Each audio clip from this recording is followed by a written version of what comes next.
রাজ্যের বেকার যুবকদের কর্মসংস্থানের দাবিতে সাংবাদিক সম্মেলন করলেন কংগ্রেস বিধায়ক গোপাল রায়। সাংবাদিকদের মুখোমুখি হয়ে তিনি অভিযোগ করেন, রাজ্যের ক্রমবর্ধমান বেকারত্ব বর্তমানে উদ্বেগজনক পরিস্থিতিতে পৌঁছেছে। এই সমস্যা সমাধানে সরকারকে দ্রুত কার্যকর পদক্ষেপ নেওয়ার আহ্বান জানান তিনি। গোপাল রায় বলেন, রাজনৈতিক প্রতিশ্রুতির বাইরে এসে কর্মসংস্থান সৃষ্টির জন্য নির্দিষ্ট রোডম্যাপ ঘোষণা করতে হবে। পাশাপাশি রাজ্যের বিভিন্ন দপ্তরে খালি থাকা শূন্য পদে দ্রুত নিয়োগ প্রক্রিয়া সম্পন্ন করার দাবিও জানান তিনি। বেকার যুবকদের ভবিষ্যতের কথা মাথায় রেখে সরকার যেন 5 দফা দাবিকে গুরুত্ব দিয়ে বিবেচনা করে এবং দ্রুত ইতিবাচক সিদ্ধান্ত গ্রহণ করে, এই আবেদন জানান কংগ্রেস বিধায়ক।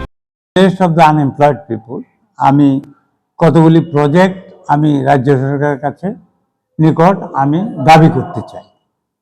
5টা ইন্ডাস্ট্রি ত্রিপুরাতে হতে পারে এবং এটাতে মিনিমাম 1.5 লাখ থেকে 2 লাখ লোকের আনএমপ্লয়েডের কর্মসংস্থান হবে।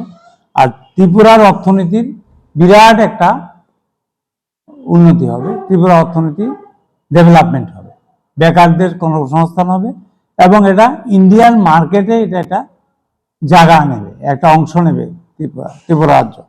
আমার 5টা দাবি আছে সরকারের কাছে for the interest of the youth people, unemployed people. প্রথমটা হলো গ্যাস বেস ইন্ডাস্ট্রি।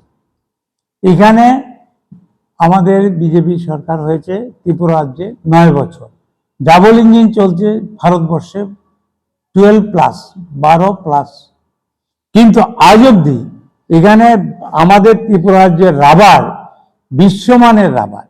এখানে একটা টায়ার ফ্যাক্টরি হতে পারে, এখানে রাবার বেশ বিভিন্ন রকমের ফ্যাক্টরি হতে পারে। এটার জন্য আমি সরকারের কাছে দাবি রাখছি, যেহেতু ডাবল ইঞ্জিন সরকার, রাজ্য সরকার এবং কেন্দ্রীয় সরকার গ্যাস বেস এটা এই করা উচিত।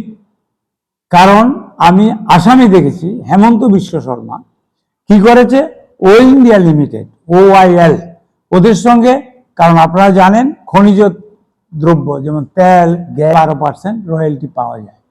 বেকারত্ব ইস্যুতে বিরোধীদের এই দাবির পর সরকার কি পদক্ষেপ নেয়, এখন সেদিকেই নজর যুব সমাজের।